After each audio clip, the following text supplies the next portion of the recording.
Welcome to all of you, and thank you for tuning in on Rwanda television. My name is Novella Nikwigize. We are here to discuss on that topic with Nii Armah Sowah, who is a Ghanaian arts educator. He's a therapist at the University of Colorado. He's a Pan-Africanist, and he is, let's say, a spokesperson of arts in Africa and throughout the world. Thank you for coming, Mr. Nii Armah Sowah.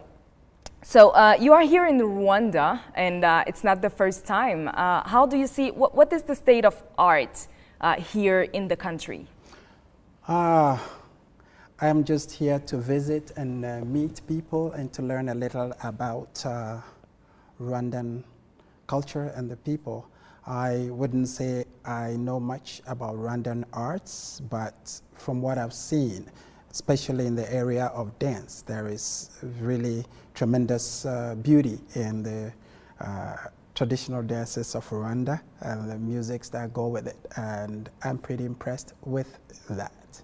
I believe that's about as much as I can say about the arts in Rwanda without, you know. Yes.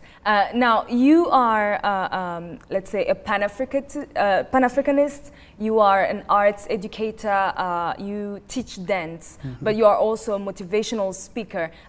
How does it all come together? What is the motto? Basically, I was born very shy, and I believed I had something to offer the world. But because I was so shy, I was limited in what I could share in terms of manifesting my highest potential. Now, I always loved to dance. I've always loved music and singing and all that. So when I decided to go to the University of Ghana to study dance, I did it with this belief that the dance was going to liberate me, because dance was more than entertainment. Dance was more than cultural expression. Dance is emotional. Dance is physical. Dance is spiritual. So I studied dance as a way of liberating myself, but also learning about my culture. But you studied dance over 30 years ago, and that it wasn't the main, let's say, area in which African parents would see their children in. How was it for you to tell your parents, I want to study arts? That's a good question. When I decided to major in dance, my family was devastated because I come from a very conventional or traditional family, Christian family that did not regard dance as something for children who were well brought up, or, you know, they didn't feel dance was worthy. But I always had this belief that there was more to dance. The psychology, the, you know, culture, the values are all embedded in dance. So I insisted on pursuing dance, but luckily for me, I had a more rounded interest in the arts. I was an actor, I was a singer, I was a drummer, I was a dancer, and so I was able to bring it all together. And anyone who knows anything about dance in African context knows that there is never dance without music, there's never dance without storytelling, there's never dance without dramatic expression. And all those have power to build communities, to heal individuals, and to build individuals' self-confidence. And so I insisted on studying it, and yeah. Exactly, and you are also the director of 1000 Voices project, and your motto, if I can say it, is whenever we raise our voices collectively, change is inevitable. How does it apply to our African citizens today? I think that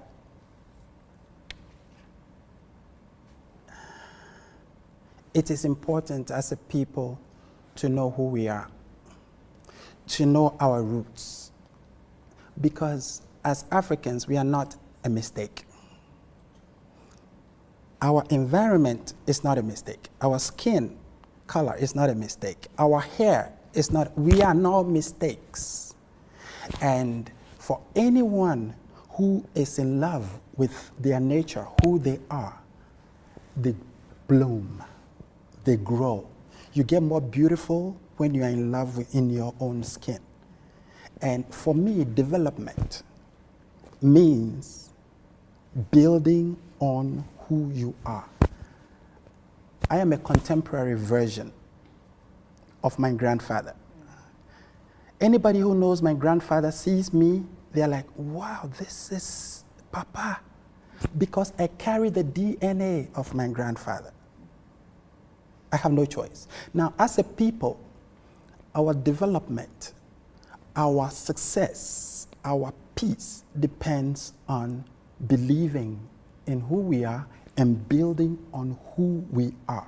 Exactly. And as you talk about your grandfather, I'm sure he's from those areas, I mean, those times when we were, liberation meant to liberate from the colon. Basically, it was at that time of colonialism. Mm-hmm. Now, today, there's no colonization, but of course, African people, and it comes a lot in Pan-Africanist, let's say, discussions, African people, we still need to liberate ourselves from something. What is it? I think colonialism left us with something. It is internal. As a human being, we are born to be creative. We are made in the image of God to be able to manifest great things. Anytime anybody is robbed of this power, the person is doomed. We got independence from colonialism, but unfortunately, in our bid to build our nations, build ourselves, we have ended up doing what I call copy and paste. Copy and paste.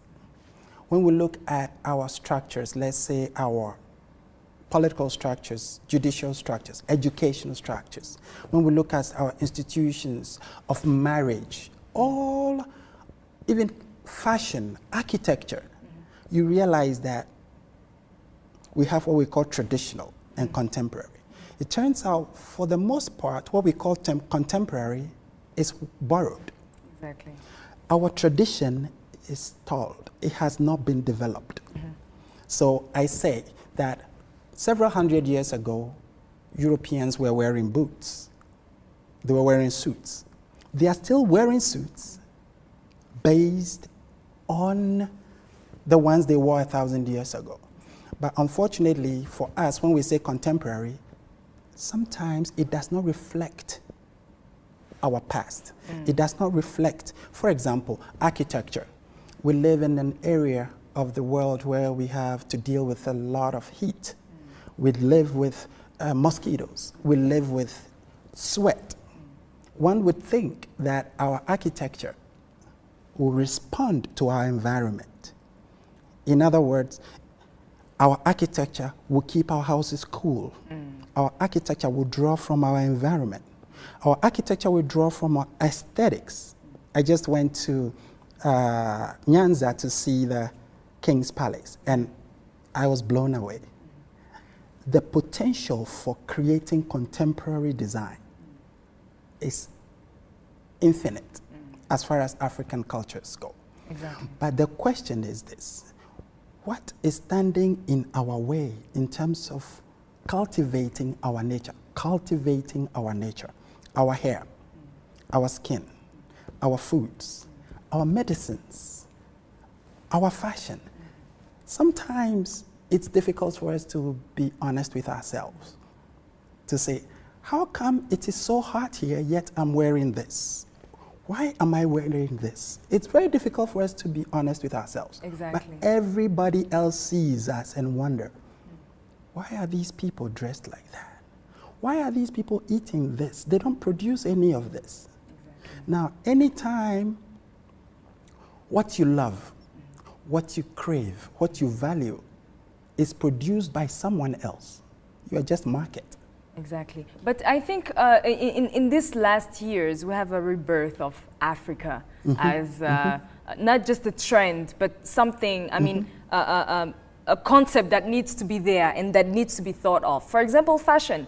I think there is a rebirth of the African fashion and the kitenge that is coming back, and we want to leverage the kind of cloth and clothing that we've been having. Same thing with most of the discussions. For example, here we have this program on agachiro. And agachiro is giving value to ourselves and also to homegrown solutions. We have those things. So do you think that there is a change that is emerging? That is why I'm here. I have seen so much possibility, so much hope, so much ignition in Rwanda, and I'm excited to participate in it. I mean, from the systems that was used to resolve the post-genocide issues and Umuganda, and so many things that are happening here are all that I've been talking about. And I feel that anytime you wake up and you hear something, you see something, you smell something every day, that becomes part of your consciousness. And so what I believe is that our youth, our societies need to hear more. And more than anything, the models of respect, the people who are looked up to, the people who are respected, the people who are seen as successful or leaders, ought to set the direction, the trajectory, so that our people will be coming together to head in a certain direction. But when the talk about Pan-Africanism is from the fringes or activists, while you realize that anybody who is important, anybody who is respected, is not demonstrating those things. Exactly. It becomes a little confusing for the youth. Yeah. And you're talking about youth. I think one of the debates today is how do we engage youth in the development that we're seeing on the continent or in the world in general, because most of the time youth represent much more a recipient of everything that is done and not really actors. You have, let's say, the chance to be in one of the area that young people love, dancing, singing, acting. How do we leverage that interest into making sure that the youth is playing a part into the development that we want to see on the continent?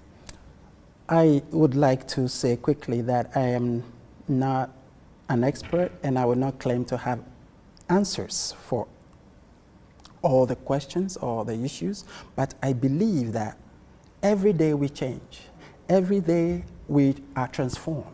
We are transformed in terms of our values, our aesthetics, what we consider beautiful, by what we see, what we listen to, what is in the air we breathe.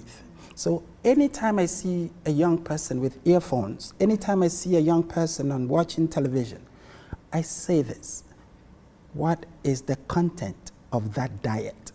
And how is that diet shaping the mind? Exactly. So you talk about the arts, dance, music, books, stories. I have a belief that whatever we value, whatever we believe in terms of what we wear, what we think is trendy, are taught to us by artists, either through commercials, through movies, through celebrities. The question is that if our house is on fire, if we are in the midst of calamity, how do we bring all our resources to help solve the problem?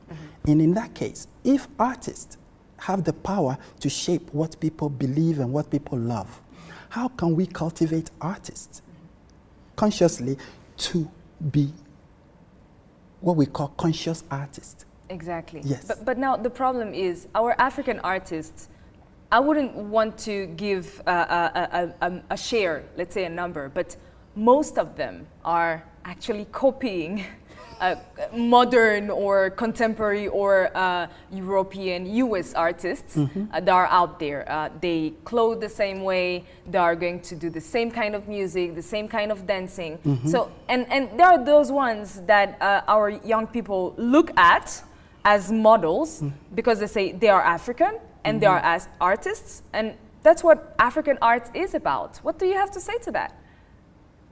I like to say this. I don't mind learning from other cultures.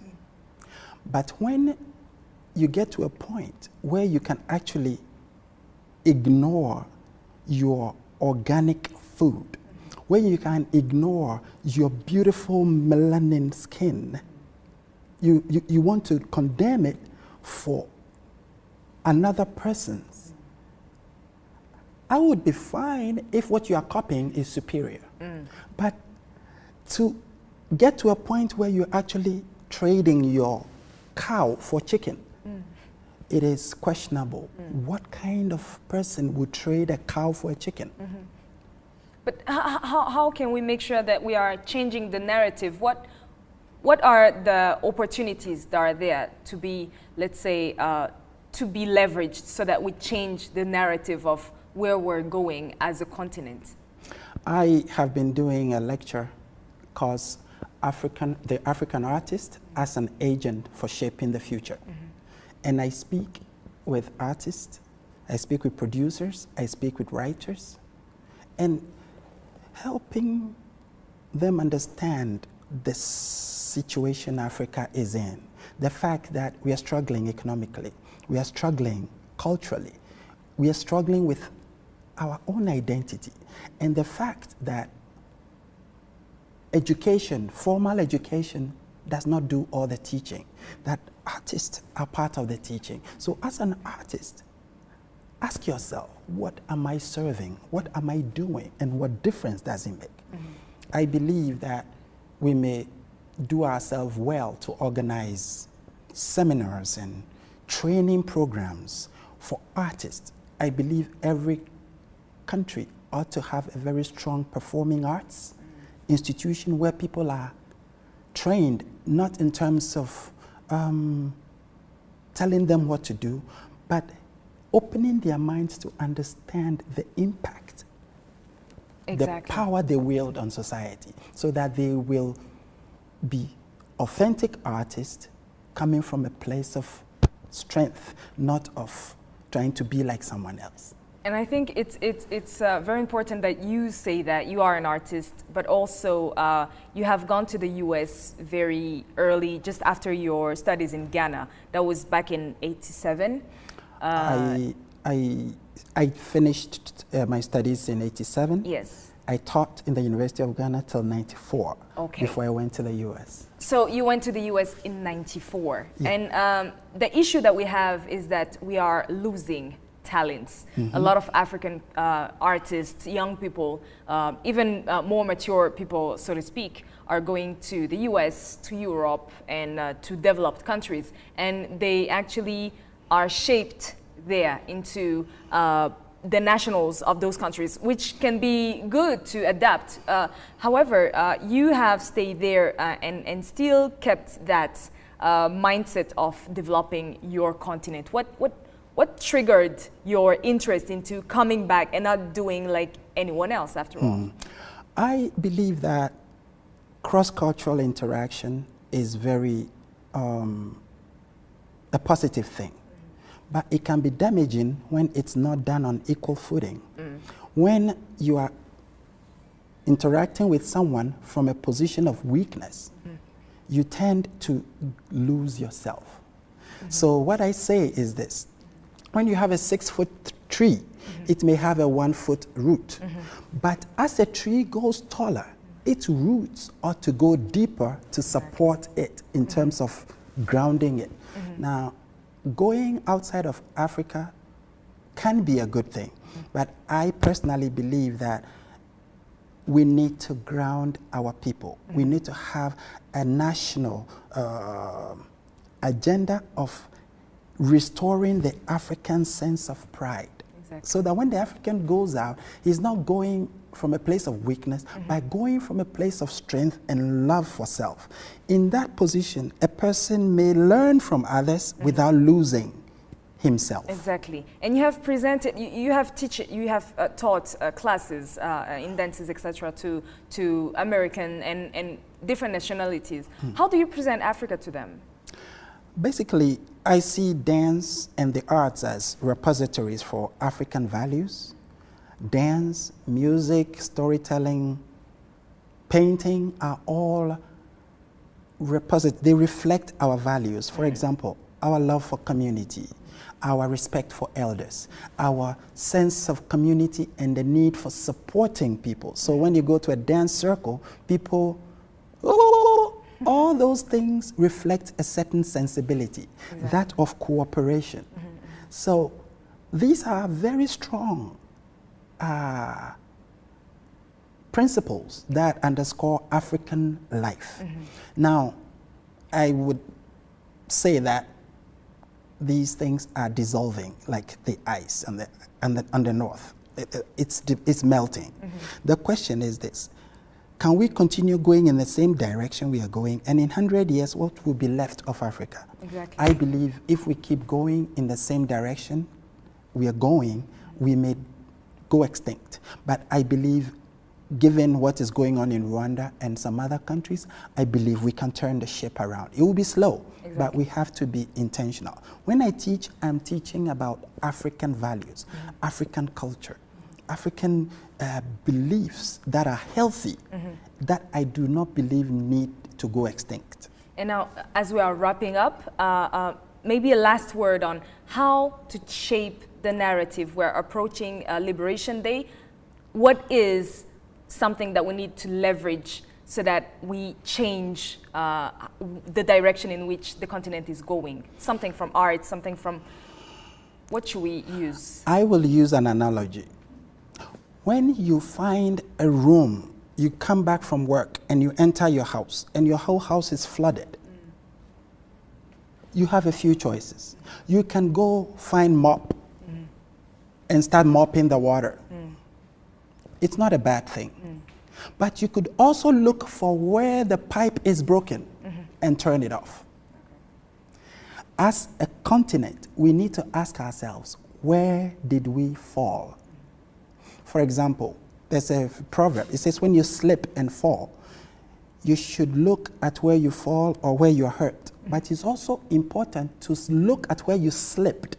Exactly. Because when you know where you slipped, good chances that you're not going to slip again. Exactly. As a continent, we need to engage in conversations, like create think tanks, create educational structures that support the restoring of African dignity, respect for self, love for self, that would make us develop our gifts of costume, our gifts of language, our gifts of song, so that we don't have to do hip-hop to feel good about ourselves, because this is the river.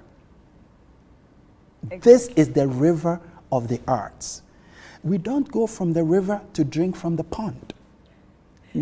Thank you very much, Mr. Nii Armah, and thank you to all of you who have followed us. It was Nii Armah Sowah.